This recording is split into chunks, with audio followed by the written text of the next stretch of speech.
अस्सलाम वालेकुम। Programme special talk में आपका मेज़बान मियां सैफुर रहमान हाजिर खिदमत।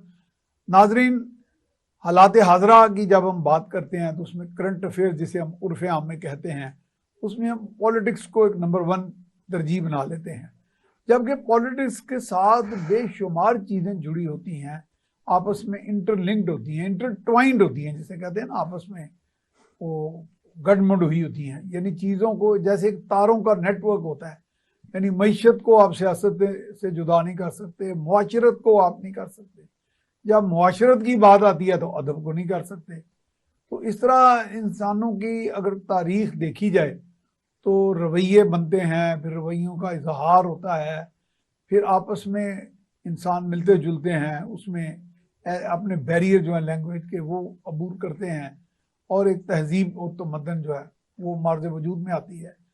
तो इसी तरह के मौज़ूआत पे हम स्पेशल टॉक के प्रोग्राम में मुख्तलिफ मौज़ूआत पे बात करते हैं। इसमें सियासी मामला भी आ जाते हैं, ज़ाहिर उसमें थोड़ी बहुत कंट्रोवर्सीज भी होती हैं, लेकिन हम अपने तौर पे हमेशा ये कोशिश करते हैं कि कभी किसी का मजाक ना बनाया जाए, कभी किसी की तज़हीक का पहलू ना निकले। तो इसलिए ये मैं डिस्क्लेमर के तौर पे भी साथ बोल रहा हूँ। आज हमारे साथ एक ऐसी शख्सियत मौजूद है जिनको मैं एक अदबी शख्सियत कह सकता हूँ, क्योंकि वो शोबा उर्दू के हेड ऑफ डिपार्टमेंट हैं, सरबराह हैं, प्रोफेसर हैं, लेकिन वो हमारे साथ मुख्तलिफ चैनल्स पे तजिए भी करते रहे हैं, सियासी व माशरती और कल्चरल सारे इश्यूज़ पर। मेरी मुराद है हमारे जो आज के मेहमान हैं जनाब प्रोफेसर सैयद नदीम जाफर। जनाब आप प्रोफेसर साहब, आपको वेलकम करते हैं स्टूडियो में। तो आप भी कुछ ऐसे चैनल्स पे पहले भी जाते रहे हैं, मैं भी वहाँ पे होता था, और रेडियो से भी आप माशाल्लाह मुंसलिक रहे हैं। तो मैंने तो प्रोफेसर साहब खुद रेडियो से बहुत सीखा और अब भी सीख रहा हूँ। यानी कहने का मकसद यह है कि सीखने का अमल तो एज ए प्रोफेसर आप तो खुद ही ये कहते होंगे, क्योंकि मैं मैथ्स कॉम के स्टूडेंट्स को पढ़ाने जाता था, MS या BS ऑनर्स के जो होते हैं, तो मैं उन्हें कहता था कि देखिए मैं यहाँ एज जर्नलिस्ट आया हूँ, तो आपका एक मॉड्यूल बना हुआ है, कोर्स आउटलाइन है, यूनिवर्सिटी ने मुझे दी है, लेकिन कुछ चीज़ें मेरा काम बुनियादी तौर पे ये है कि इन दोनों को हम आहंग करना। मैंने अपना तजर्बा, यहाँ का मॉड्यूल, कोर्स आउटलाइन को हम आहंग करके आपको बताना है कि आप आने वाले वक्त के जर्नलिस्ट हैं। तो आपको ऐसे पहले मैं चाहता हूँ कि इस तरह की बातें करें, कुछ सियासत में भी आ जाएंगी, कोई बात नहीं, लेकिन ये ज़िंदगी के बड़े अहम शोबे हैं। उर्दू बताते खुद एक ज़ुबान है। मैं उस दिन वो देख रहा था मिर्ज़ा गालिब का जो एक वो छोटा सा वीडियो क्लिप चल रहा था कि वो नसीरुद्दीन शाह बने होते हैं और मिर्ज़ा ज़ौक की वो गुजरती है पालकी, वो कहना बना है शाह का मुसाहिब फिर है इतरादा। लेकिन जब शिकायत होती है तो बादशाह के सामने कहते हैं जी वो तो मेरा मिसरा पूरा सुना ही नहीं गया, वो तो मैंने अपने लिए कही। हाँ, तो वो तो मैंने कहा था कि वगरना शहर में गालिब की आबरू क्या। जनाब, आपने ये कैसा एक्सपीरियंस पाया? मुझे तो जब लेक्चर देने का मौका मिलता है मुझे जिंदगी का सबसे खूबसूरत लम्हात वो लगते हैं। देखिए जी, बात ये है कि जो उस्ताद है ना जी, उसको कमरा इम्तिहान के अंदर जाकर वो किसी एक निसाब में महदूद नहीं रह सकता। सही बात, बहुत उम्दा बात किया। ठीक, वो किसी जैसे आपने कोर्स मॉड्यूल यानी पराये में उसको आप टोटली जकड़ नहीं सकते जी, आप उसको यानी कफस में नहीं उसको जी, बंद कर सकते, आप उसको महदूद नहीं कर सकते। हाँ, जो उस्ताद है ना वो तलबा को जिंदगी सिखाता है। बहुत उम्दा, बहुत उम्दा। ठीक है ना जी, सही बात। वो जिंदगी गुजारना, जिंदगी को जीना, हाँ, और मुआशरे का मुफीद शहरी बनना सिखाता है। और मेरे ख्याल में तालीम नाम ही इसी का है। जी बिल्कुल। तो जैसे आपने कहा, मैं भी कुछ यूनिवर्सिटीज में सहाफ़ती उर्दू पढ़ाता हूँ। अच्छा, माशाल्लाह जी, कॉमर्स यूनिवर्सिटी में मैं सहाफ़ती उर्दू पढ़ाता हूँ। तो मेरे बहुत सारे स्टूडेंट्स इस वक्त अपना मार्केट में सहाफ़त से मुंसलिक है। ठीक है। तो सहाफ़त का भी अगर आप जब हम जिक्र करते हैं ना, तो सहाफ़त को लोग महदूद कर देते हैं कैमरे तक। जी जी जी, ठीक है ना जी, मैंने एंकर बनना है, मैंने ये करना है, तो ये भी एक समुंदर है। सही बात। तो जिंदगी एक ऐसा समुंदर है, तो तालीम उस समुंदर में इंसान को ऐसे गोताज़न होना सिखाती है कि हर जिंदगी का जो लाया अमल है, जिंदगी का हर रवैया है, उसमें इंसान आम आदमी से बेहतर तरीके से सामने आए, तो और शायद उसमें तैर के वो अपनी मंजिल तक जी पहुंचे। जी जी जी। और वो होता है वो उसको जिंदगी के मुश्किलात और आसानियां और चैलेंजेस उनको कैसे वो सब कुछ नबरदार जी जी जी। और जब जब आपने पहले गालिब की मिसाल दी, तो मुश्किलें मुझ पर पड़ी इतनी कि आसान हो गई, ठीक है ना जी। तो ये चीज, और हम अगर अपने तालिब इल्म को जिंदगी नहीं सिखाएंगे, जीना नहीं सिखाएंगे, जिंदगी से लड़ना नहीं सिखाएंगे, मेरे ख्याल में फिर हम अपना हक अदा नहीं करते। हाँ, ये मैं दरअसल मैंने तो, आप तो खैर एक फुल फ्लेज प्रोफेसर हैं, तो मैंने इतना अरसा नहीं पढ़ाया, समझे 5, 6, 7 साल, क्योंकि मैं बतौर सहाफ़ी के जाता था, लेकिन पढ़ाता उनके कोर्सेज के मुताबिक था। तो मेरा बुनियादी तौर पे एक, उनको जाते ही पहली बात जो मैं करता था कि देखिए, नाम तो मैं को खतीब हूँ, को खुतबा देने आया हूँ, और दूसरा ये, अगर मैं यहाँ ये इस सोच से, नजरिए से आया, इस कन्विक्शन से आया हूँ कि मैं सिखाऊंगा भी और सीखूंगा भी। जी जी। और उसमें जो आपने बड़ी अच्छी बात की कि आपका एक बराह रास्त एक मोहब्बत का रिश्ता कायम हो जी जाता है। बिल्कुल ऐसा ही है। वो फिर मुझे इतना उसका लुत्फ आता है कि जैसे कोई हम एक दूसरे से हम कलाम है और एक दूसरे को सिखा रहे हैं। ये एक्सपीरियंस तो आपने कई दफा आपकी जिंदगी से सर, मैं आपसे गुजारिश करता हूँ कि जो जदीद अपना है ना स्टडीज, अपना मॉडर्न एजुकेशन की जो स्टडीज है, उसमें एजुकेशन जो है ना वो वन वे नहीं है, वो इंटरेक्टिव, वो इंटरेक्टिव है। अब आजकल तो है इंटरेक्टिव। जी जी जी। और अगर वो इंटरेक्टिव नहीं है तो वो फिर ना आप सीख रहे हैं ना सिखा रहे हैं, ना आप सिखा रहे हैं। ये सही बात है। वो लेक्चर वाली जो थी ना, अब वो खुतबे वाली, हाँ वो मैं वही कह रहा हूँ कि मैं कहता हूँ मैं खुतबा देने नहीं आया, वो वक्त निकल गया कि अब आप बस ऐसे हाथ पे हाथ रख के सुनते जाएंगे। आप बोल रहे हैं और वो मजबूर कौम जो है कौम मजबूर बात सुन रही है। तो जो एक अच्छा उस्ताद है उसको पता होता है कि जो मैं बोल रहा हूँ वो मेरा तालिब इल्म किस हद तक सुन रहा है और किस हद तक उसके दिल में उतर रही है। सही बात, ठीक है। बल्कि उसके अंदर भी एक तबीयत में चैलेंज होता है। हाँ जी, हाँ जी। इस चैलेंज को हदफ को क्लियर करना है। सर सैयद अहमद खान ने कहा था ना कि बात दिल से निकली और दिल में उतर जाए। तो जब उस्ताद उस मौके पर इस ये जो शेर स्टेज पर आ जाता है, तेरे दिल में मेरी बात, ये वही वाला आप कह रहे हैं। उनकी स्टेटमेंट अलग है, ये शेर अलग है। अच्छा, शेर अलग है। जी जी, शेर अलग है। ये किन का शेर है वैसे? मेरे इस वक्त नॉलेज में नहीं है।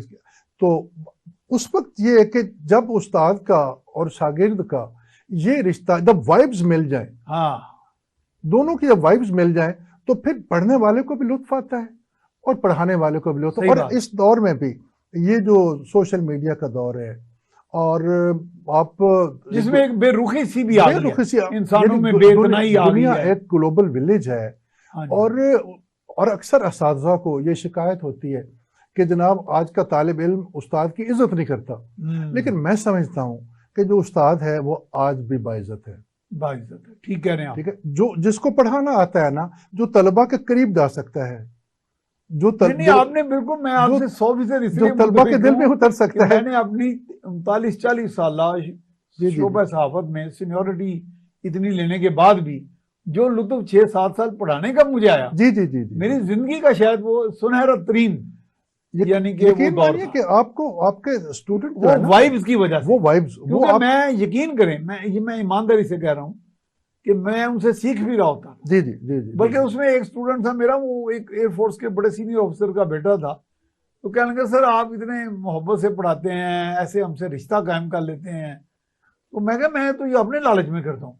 हाँ, मैं कोई आप पे एहसान तो नहीं कर रहा। जी जी जी जी। तो सिर्फ ये मेरे दिल में एक तमन्ना है कि कल को आपने मेरी जगह पे आना है। फर्ज करो अगर आप इस वक्त मैथ्स को हम पढ़ रहे हो, तो शोबा सहाफत पढ़ रहे हो, तो आप सहाफी ही बनना चाहते हो। जी जी जी। उसकी मुख्तलिफ डायमेंशन मैं आपको बता रहा हूँ, उसके चैलेंजेस बता रहा हूँ, नीच बता रहा हूँ। तो अच्छा, मैं आपसे एक सवाल जरूर करूंगा, फिर हम आ जाएंगे बाकी चीजों पे। ये है कहाँ तमन्ना का दूसरा कदम यार? हमने नक्शे पा को एक, हमने इम्कान को, दश्ते इम्कान को एक नक्शे पा पाया। कई कहते हैं ये गालिब का शेर नहीं है, ये है किनका? ये कई मेरे दोस्त कहते हैं, वो कंट्रोवर्ट करते हैं इस बात को, देखें, ये उनके दीवान में नहीं है। नहीं, ये उनके दीवान में भी नहीं है और नुस्खा हमीदिया में भी नहीं है। अच्छा, हाँ जी। जो जो जो चीज, मैंने कहा चूंकि आप बैठे हैं प्रोफेसर हैं, नुस्खा हमीदिया जो है ना जी, हाँ जी, वो बाज़ औक़ात उसमें ऐसे अशार हैं जो उनके दीवान जो इनके दीवान में में नहीं है। ठीक है ना। ये इस शेर के हवाले से ये आप कह सकते हैं कि ये कंट्रोवर्सी नहीं, बल्कि मैं इसको कहूंगा कि ये गालिब का नहीं है, ये है ही नहीं उनका जी, कि कहीं इसकी कोई ये कोई अंदाज उनसे मिलता है, अंदाज इनका अंदाज शायद अब देखें ना जी, अब बात चल निकली है तो मुझे ये कहना होगा कि आज हर दूसरे बंदे को शेर पढ़ने का, कहने का और सुनने का शौक है। हर बंदा कहता मुझे शायरी से शगफ है, लेकिन होता नहीं है असल में। आज सोशल मीडिया में शायरी आमदी होती है या सिर्फ वो भी बताता हूँ। हाँ जो सोशल मीडिया पे इकबाल के 90% अशार जो लगाए जाते हैं वो इकबाल से मुंसलिक होते, इकबाल के होते नहीं होते। ठीक है ना। और जैसे ये तुंदी है बादे मुखालिफ से, ये भी उनका नहीं है, ये भी उनका। और पढ़ने वाले को भाई इस बात का इदराक नहीं है, सुनने वाले को भी इस बात का इदराक नहीं है। तो ये वजह है कि उसकी वजह ये कि हम चूंकि अदब से, लिटरेचर से इतने दूर हैं। मैं अक्सर अपने गुफ्तगू में ये कहता होता हूँ कि 1960 में भी लिटरेचर की किताबें 500 छपती थी, आज भी 500 छपती हैं। अच्छा, हाँ जी, यानी शायरी की किताब है, अदब की कोई भी किताब है, हाँ सिलेबस की किताब की बात नहीं मैं कर रहा, अदब की किताब आज भी 500 छपती है। इसका मतलब है कि जितना कारी आज से अपना 70 साल पहले था, आज भी अदब का कारी उतना ही है। तो उस पर आगे फिर बड़ी इसकी कई शाखें हैं, कई शाखें। आप चले वो सोशल मीडिया को भी आप ब्लेम कर सकते हैं, आप मोबाइल फोन को भी ब्लेम कर सकते हैं, आप अपना मॉडर्न एजुकेशन को ब्लेम कर सकते हैं, आप अंग्रेजी का बिला जवाज जो इंटरवीन अंदर होना है उसको। लेकिन there are lots of reasons जिसकी वजह से किताब हमारी दोस्त अब नहीं रही। यानी कुतुबबीनी जो है वो अब ना होने के बराबर, ना कम हो गई है। यानी मैं देखता रहता हूँ, मेरे घर के करीब है ये एक्सपो सेंटर। अच्छा, तो उसमें जिस दिन नुमाइश होती है किताबों की, नुमाइश किताबों के लिए, यानी जब मसाला का कोई नुमाइश चल रही होती है तो उस दिन गाड़ियां मेरे घर के सामने में लोग जाते हैं। तो जब किताबों की नुमाइश होती है तो उस दिन स्टॉल, हमने स्पेशल टीवी पे वैसे कवरेज की उनको बड़ी, तो वो स्टॉल अक्सर आपको खाली नजर आते हैं। अच्छा, हाँ जी, तो वो आज भी अगर, और उसपे कोई अगर जाते भी लोग हैं ना, तो वो छोटे बच्चों को वो तस्वीरों वाली किताबें लेकर देते हैं। हाँ, तो ये एक अलमिया है हमारे माशरे का, तो हमें कोशिश करते रहने चाहिए, कभी सरेंडर नहीं करना चाहिए। अच्छा, जो उर्दू जुबान है इसका मेरा तहजीब और तमद्दन की यानी बड़ी, मैं समझता हूँ यानी अक्कासी करती है। देखिए जी, अर्ज ये है कि ज़बान, गुफ्तगू है, बताते हो, मैं अर्ज करता हूँ, ज़बान और सकाफत जिसे हम कल्चर भी कहते हैं, उसका आपस में चोली दामन का साथ होता है। सकाफत ज़बान के बगैर जिंदा नहीं रहती, जुबान सकाफत, और ज़बान सकाफत के बगैर जिंदा नहीं रहती। सही। और जब ज़बान और सकाफत एक दूसरे के साथ बाहम शेर व शकर हो जाते हैं तो उस वक्त अपना सकाफत भी रिच हो जाती है और ज़बान भी फिर अपने इर्तिकाई मराहिल तय करती करती सामने आ जाती है। तो उर्दू ऐसे ही सामने आई ना। उर्दू इवॉल्व हुई है, इर्तिका हुई है इसमें। उर्दू में जिस हद तक होनी चाहिए थी उस हद तक नहीं हुई, उस हद तक नहीं हुई जितना उर्दू, यानी उर्दू की जो लिंग्विस्टिक्स हैं जिससे हम लिसानियात कहते हैं, हाँ जी, वो उतनी ताकतवर आज भी नहीं है। अच्छा जी, डॉक्टर ज्ञानचंद जैन बहुत अच्छे अपना राइटर हैं लिंग्विस्टिक्स के। अच्छा, उनकी मैं स्टेटमेंट आपको दे रहा हूँ। वो कहते हैं कि उर्दू पर उर्दू लिसानियात पर काम ना होने के मुताबिक है, लेकिन उर्दू जिंदा अगर है ना तो वो सिर्फ बोली जाने वाली ज़बानों की वजह से है। अच्छा, हिंदी और उर्दू में कितना बहुत फर्क है? हिंदी और उर्दू में बहुत बड़ा फर्क है। हिंदी और उर्दू में कोई ज्यादा बज़ाहिर तो ऐसे लगता है कि कोई बज़ाहिर फर्क नहीं है। और वो हिंदी, कुछ लोग वो क्लेम भी करते हैं कि जी उर्दू भी असल में बात है। मैं इसमें इस बात को मैं अपना नेगेटिव पॉइंट ऑफ व्यू से नहीं देखना चाह रहा। वो जो उनकी, जिसको वो हिंदी फीचर फिल्म कह रहे होते हैं जी, उसके सारे गाने उर्दू में होते हैं। बिल्कुल, ठीक है ना। मेरे ख्याल के नस्तलीक उर्दू के मेरे ख्याल पर की जी आप खालिस किस्म की असील उर्दू, आप हिंदी की आप देख लें, मजरू सुल्तानपुरी साहब जी, हाँ, जावेद अख्तर साहब अब जिंदा शायरों में से हैं, साहिल लुधियानवी है, कैफी आज़मी साहब हैं, ये सब लोग उर्दू के लोग थे ना जी। तो लेकिन ये कि उसमें थोड़ा सा फिर अब काफी हद तक उन्होंने इस चीज को बावर भी करवाया और कोशिश भी की है कि वो गुफ्तगू में काफी हद तक ऐसे अल्फाज जो उर्दू के अल्फाज, हालांकि उर्दू में सबसे ज्यादा संस्कृत के अल्फाज, संस्कृत के अल्फाज हैं, जी जी, जी। और जो हिंदी में संस्कृत के अल्फाज हैं वो उर्दू में भी हैं। उर्दू में भी हैं, अच्छा। और उर्दू की सबसे बड़ी जो नुमाइंदा जमात थी जिसने इसको सबसे ज्यादा इसकी खिदमत की, वो संस्कृत है, फारसी और अरबी के बाद संस्कृत है। जी जी जी। तो इस हवाले से मैं समझता हूँ कि दीज आर सिस्टर लैंग्वेजेस। जी जी, अच्छा। हाँ, हिंदी और इस उर्दू को पहले रिख्ता क्या कहा गया, इसको हिंदवी भी कहा गया। अच्छा, हिंदवी भी इसको कहा गया। यानी वो कहते हैं ना गालिब के रेख्ता कि तुम ही उस्ताद नहीं हो गालिब। हाँ, कहते हैं अगले जमाने में कोई मीर भी था, तो इसको हिंदवी भी कहा गया। लेकिन बाद में फिर ये थोड़े थोड़े ग्रुप्स में जब तकसीम हुई तो फिर इसको मुसलमानों की जबान जब कहा जाने लगा तो फिर इससे लोग, अच्छा हाँ, ये एक तरह सियासी सी तकसीम आप ये कहना चाह रहे हैं, यानी बजाय कि अदबी तकसीम के जी जी जी, एक सियासी नजरियात के ये मुसलमानों की जबान है। तो फिर इसके साथ थोड़ा सा सोतेलो जैसा सलूक भी हुआ।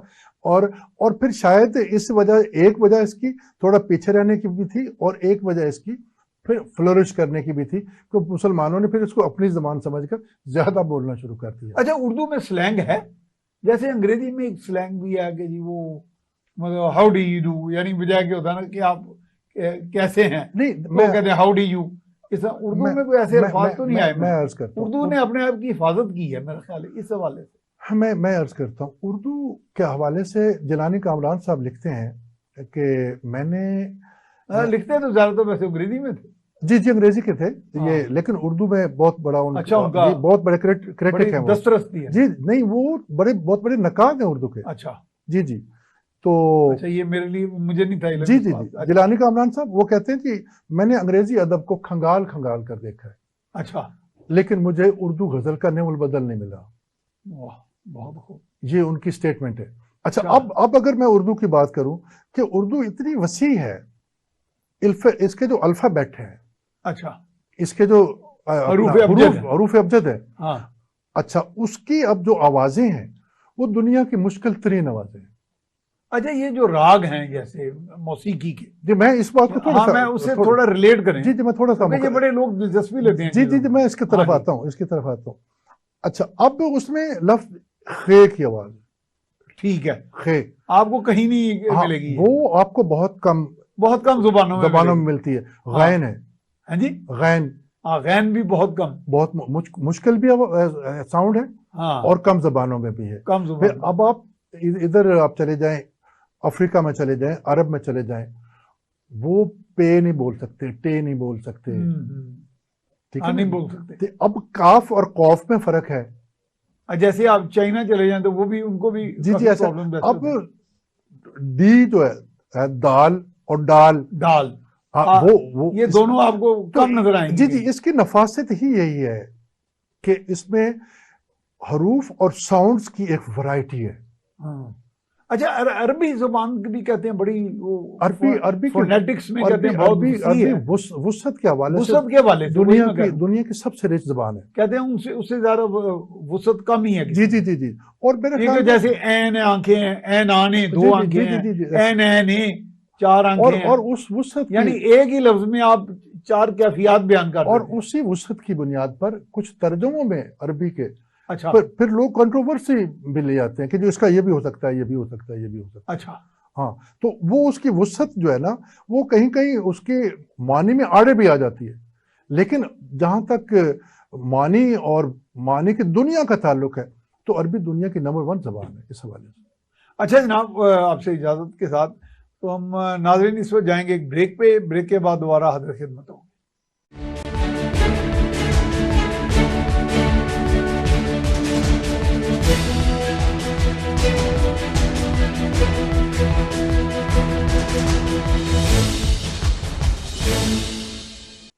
जी, ब्रेक के बाद हम आपको खुशामदीद कहते हैं। जी प्रोफेसर साहब, हम बातें कर रहे थे, ये तो मैंने एक मौका जाना गनीमत के आप चूंकि माशाल्लाह अदब से तल्लुक़ रखते हैं, हमारे मुझे याद आ गए उस्ताद मशकूर हुसैन याद साहब थे, उर्दू के एक बहुत बड़ा नाम हमारे बुजुर्गों में, और वो हमें बैतबाजी बहुत कराते थे और उस वक्त हमें बहुत अशार याद थे। तो ये रेख्ता रुख्ता ये सब चीजें बहुत कुछ क्या कहने, लेकिन वो उस्तादों का वही पैशन था जैसे आपने कहा। अच्छा, ये मैं समझता हूँ कि इसको मुंतबिक करें आप दो चीज़ों पे। एक तो मैं सियासत पे करूँगा बाद में आपसे बात, कि सियासत में भी गुफ्तगू का अंदाज क्या होना चाहिए, ज़ुबान का अल्फाज का चुनाव कैसे होना चाहिए, क्योंकि वहाँ भी आप एक मुअल्लिम की तरह होते हैं, एक जो लीडर होते हैं। दूसरा, मैंने आपसे एक सवाल भी किया था कि मौसीकी में चूँकि अल्फाज का बहुत दखल है, बाज़ बात तो कई बहुत अच्छे मौसीकार जो हैं वो शायरी को देख के मौसीकी बना लेते हैं, तो बाज़ का मौसीकार जो है एक धुन बना लेता तो अच्छा शायर उसमें उसको परो देता है अल्फाजों में। जी, इसमें ऐसा है कि पहले मौसीकी पे कर लें फिर हम आ जाएंगे। जी करंट अफेयर। जी ऐसा ही है। जहाँ तक आपने मौसीकी का जिक्र किया है ना, तो मौसीकी और अदब का भी बहुत गहरा ताल्लुक है आपस में। अगर मौसीकार अदब को नहीं समझता वो सही चीज बना नहीं सकेगा, वो सही चीज बना, कंपोजिशन सही नहीं होगी। जी जी जी। अब एक मैं मिसाल देता हूँ, अहमद नदीम कासमी की एक गजल है, चांद जब दूर उफक में डूबा तेरे लहजे की थकन याद आई। वाह, ठीक है। अब गाने वाला इसको जब तक चांद के दूर डूबने को दिखाएगा नहीं, वो लुत्फ नहीं आएगा, वो लुत्फ नहीं आएगा। ठीक है। और जो अच्छा मौसीकार होता था, जो हमारी अच्छी मौसीकी बनी है, वो चांद को दूर उफक में डूबता हुआ दिखाते थे। ढलता हुआ सूरज, उभरता हुआ चांद, वो अपनी म्यूजिक में दिखाते थे। सही बात है। अहमद अकील रूबी साहब जो थे ना, हमारे उस्ताद थे, और बहुत अच्छे शायर भी थे, अल्लाह ताला उनको गरीक रहमत करे। वो कहते थे कि एक अपना हीरो अगर एक पहाड़ी पर खड़ा है और हीरोइन अगर दूसरी पहाड़ी पर खड़ी है, तो गाने में वो जो बोल लिखेगा, लिखने वाला और म्यूजिक बनाने वाला, वो कहेगा आज ही हो। ठीक है ना, वो यानी जो वो वासलाती राब्ता है, तो वो उसके अंदर कोई पॉज है, कोई इफेक्ट है, कोई सारा उसको वो दिखाएगा कि ये फासला है। और अंदर अगर ड्राइंग रूम के अंदर गाना हो रहा है, तो फिर वो उससे बात करने के स्टाइल में वो और स्टाइल होगा। मुझे याद पड़ता है ख्वाजा खुर्शीद अनवर बहुत बड़े मौसीकार जी जी जी जी। उनकी धुनों में बाद लोगों ने जब उनको क्रिटिक्स ने जाके सवाल किए, तो उन्होंने कहा कि ये मैंने ये जो धुन बनाई है, इसमें बाकायदा कैफियत पूरी मैंने पैदा की है। उन्होंने गौर किया तो उनका जी वाकई हमें तो लग रहा है कि ये तो पूरी कैफियत आ रही है उसमें। ये कैफियत की वजह से ही तो मेहदी साहब को लोगों ने कहा कि आपके गले में भगवान बोलते हैं।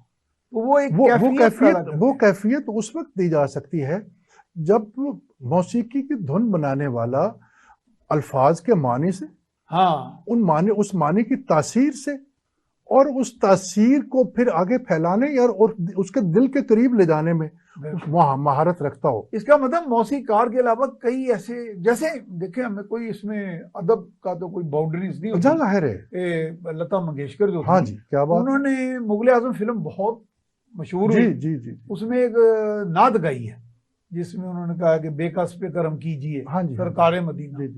वो आपके रिकत तारीख हो जाती है, आप सुन नहीं सकते। ऐसा ही है।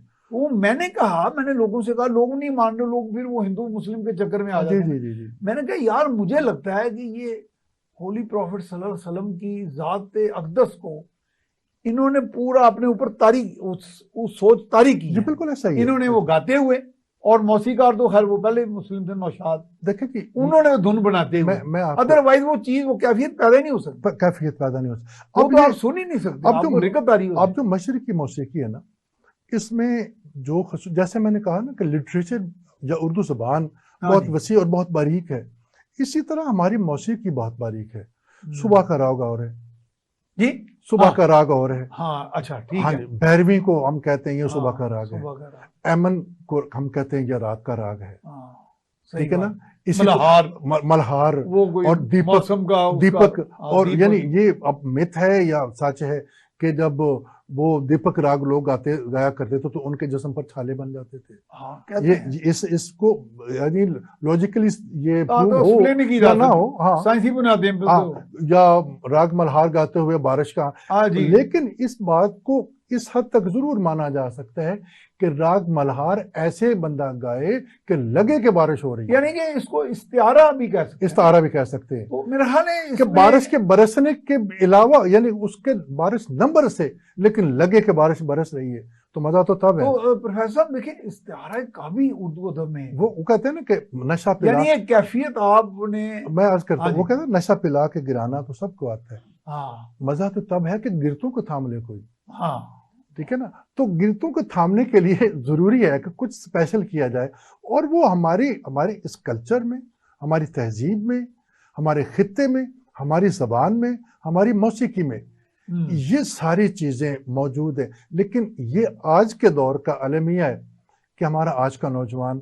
ना तो अदब शनास है, हाँ ये है, ठीक है, ना उसको कोई कल्चर से उस लेन देन है, ना वो हमारे खाने को पसंद कर रहा है, ना वो हमारे लिबास को पसंद कर रहा है, हाँ वो बिल्कुल ही और मौसीकी को तो वैसे ही वो जो मिसाल के तौर पर मैं अगर अपने गाड़ी में बैठकर कोई क्लासिकल या नीम क्लासिकल जी, जी। मौसीकी, तो मेरे बच्चे कहते हैं जी ये अब आपका टाइम खत्म हो गया, अब हमारा टाइम हमारे वाला शुरू है।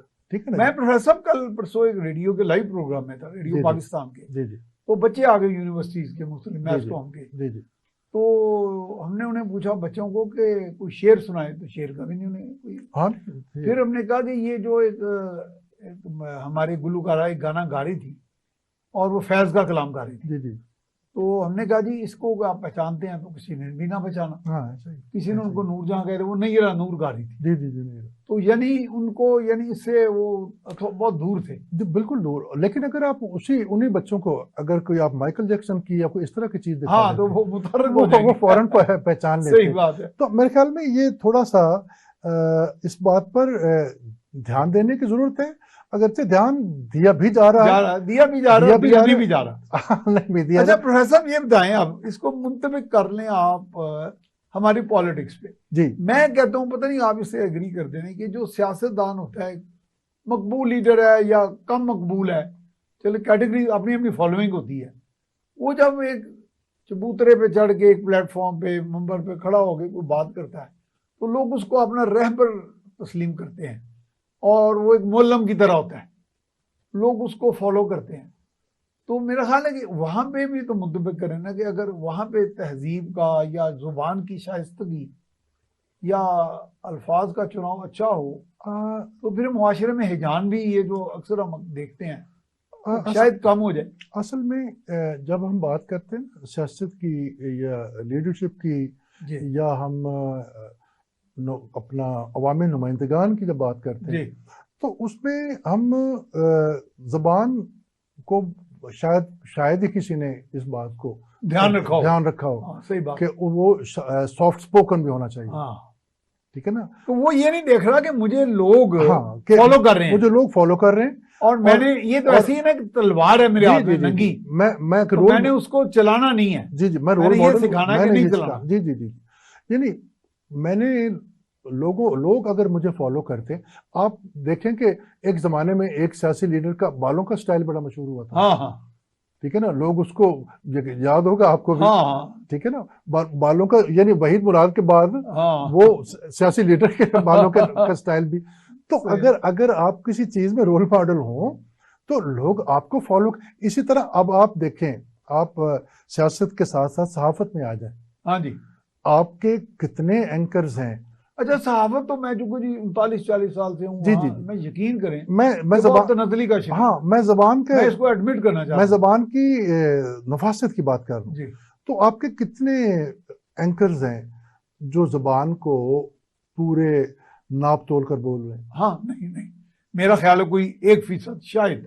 और उसकी एक सबसे बड़ी वजह यह है कि हमारे जो चैनल्स हैं ना, उनमें ये बैरियर नहीं लगा हुआ कि टीवी चैनल पर बैठने वाला शख्स, कैमरे के सामने बैठने वाला शख्स, खबरें लिखने वाला शख्स अदब शनास हो।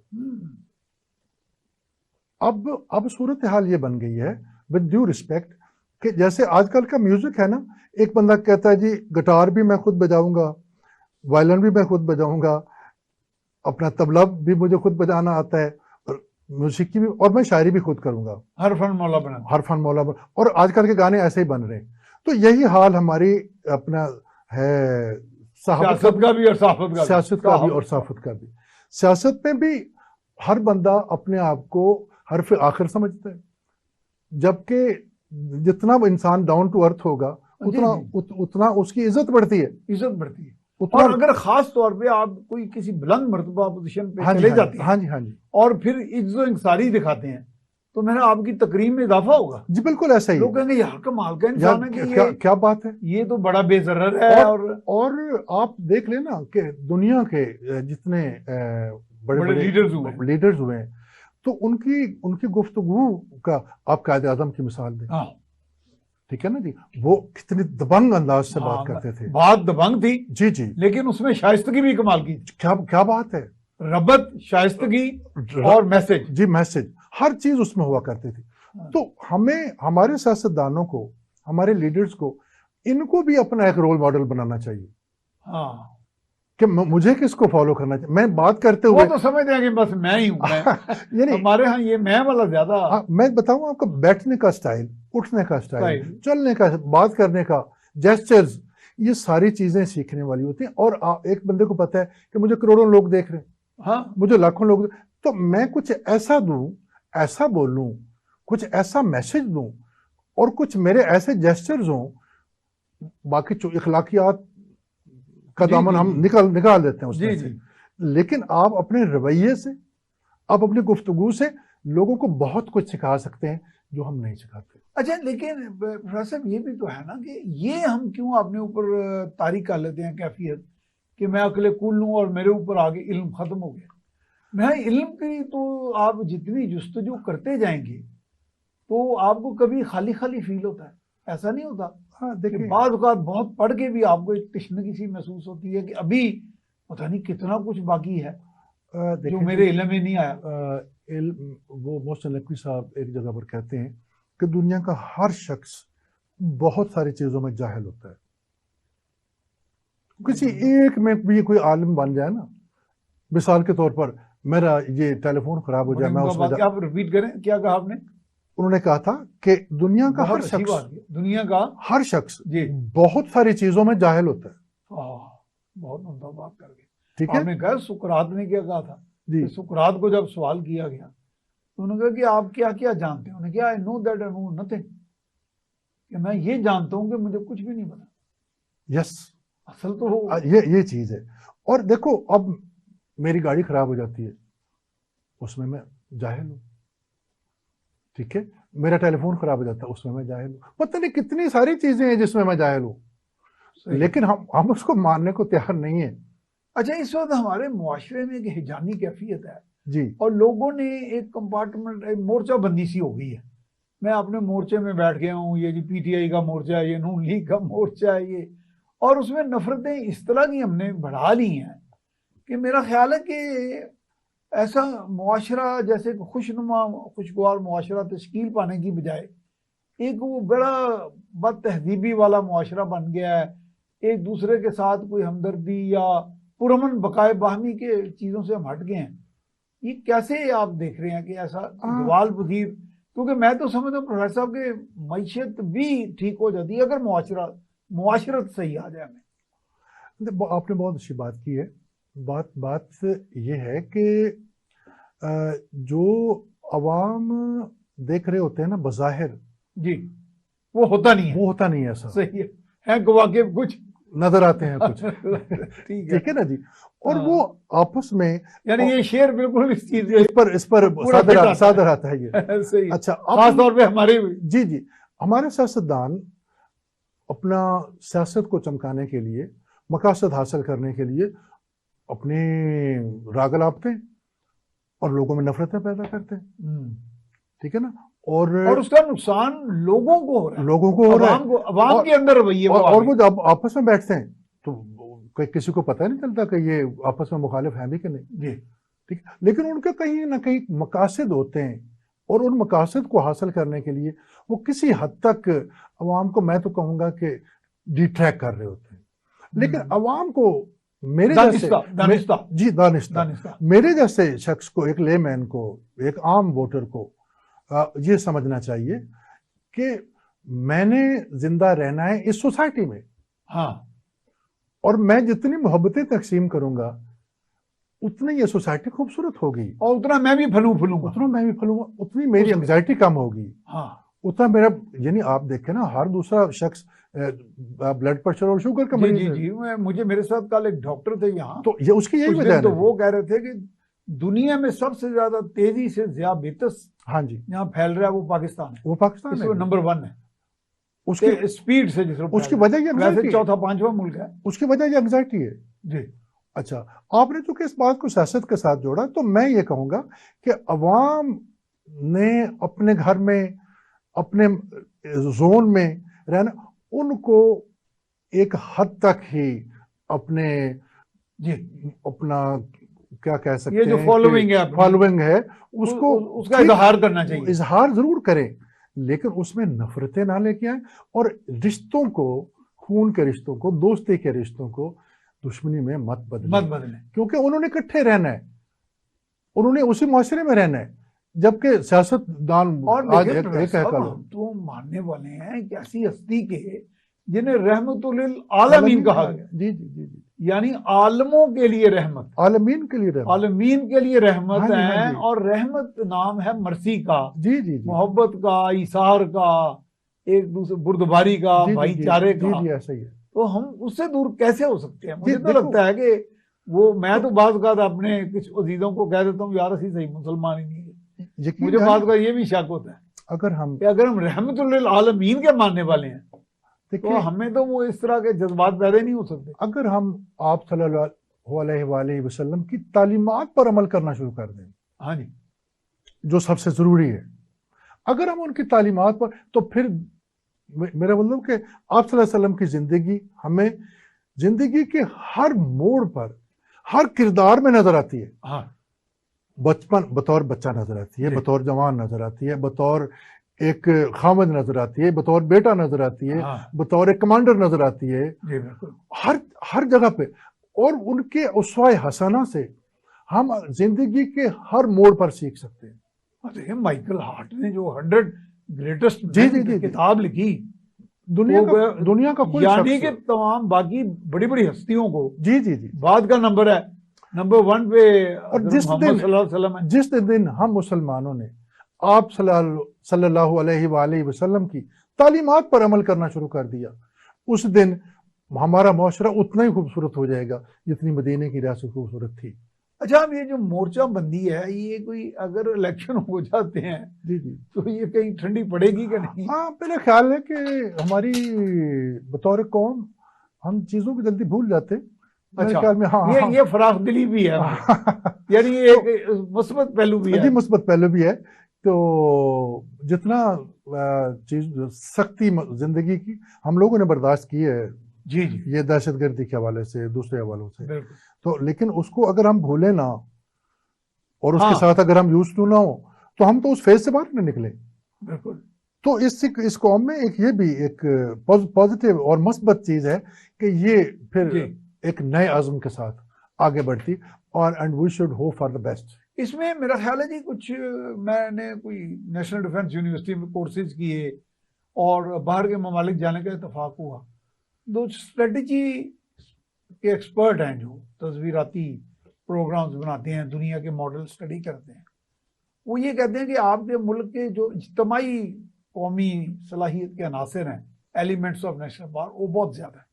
तो गालिबन शायद आप उसी की तरफ इशारा कर रहे हैं कि हम लोग फरामोश भी कर देती हैं ज्यादतियाँ और आगे बढ़ने का जज्बा है, क्योंकि थोड़ा सा बीच में कभी गदर किसी सूरत आ जाती है। मैं आपको बताता हूँ, हम जिस खित्ते से हमारा ताल्लुक है ना जी, वो खित्ता, यानी ये धरती ऐसी है। ये धरती ही ऐसी है, अच्छा, ये सरजमीन ऐसी है कि जिसमें जज्बाती लोग पाए गए।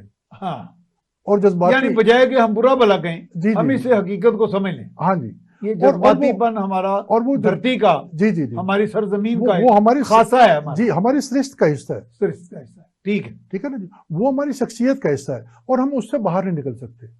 लेकिन वो जज्बातीपन, अच्छा प्रोफेसर, बातें आपसे बहुत होनी थी, बहुत दिलचस्प हो रही हैं, बस आखिरी जुमला, लेकिन वक्त जी कर लें आप जुमला क्लोज कर लें। जितने जज्बात से हम किसी चीज को हाइप पर ले जाते हैं जी, और वही जज्बात फिर हमें वापस भी ले जाते हैं। ठीक, बहुत शुक्रिया आपके तशरीफ लाने का। प्रोफेसर नदीम जाफर साहब ने बहुत उम्दा बातें की। नाजरीन, आपने सुना किस तरह हमने ये बात की कि उर्दू अदब और शाइस्तगी और उसको मुंतबिक करके अगर अपने मुआशरत में, अपने सियासत में ले आएं, तो अगर हम तहजीब और रहमतुल आलमीन सल्लल्लाहु अलैहि वसल्लम के उसवा हुस्ना पर अमल करें तो हमें दुनिया का किसी रोल मॉडल की ज़रूरत नहीं है। हम एक बेहतरीन कौम है जिसके इज्तमाही कौमी सलाहियत के जो अनासिर हैं वो रोज़ रोज़ बढ़ रहे हैं, और कौम के अंदर एक ऐसी कुदरत की तरफ से एक ऐसी हमें बख्श है, एक ऐसी तवानाई मौजूद है कि हम एक दूसरे के साथ कोई बुराइयां ज़्यादतियां नज़रअंदाज भी कर देते हैं, उफ वो दरगुजर से भी काम लेते हैं। इसलिए कि हम इस पॉजिटिव नोट के साथ प्रोग्राम को अपने इख्तिताम पजीर करते हैं। अपने मेज़बान मियां सैफ रहमान को इजाज़त दीजिए। अल्लाह निगहबान।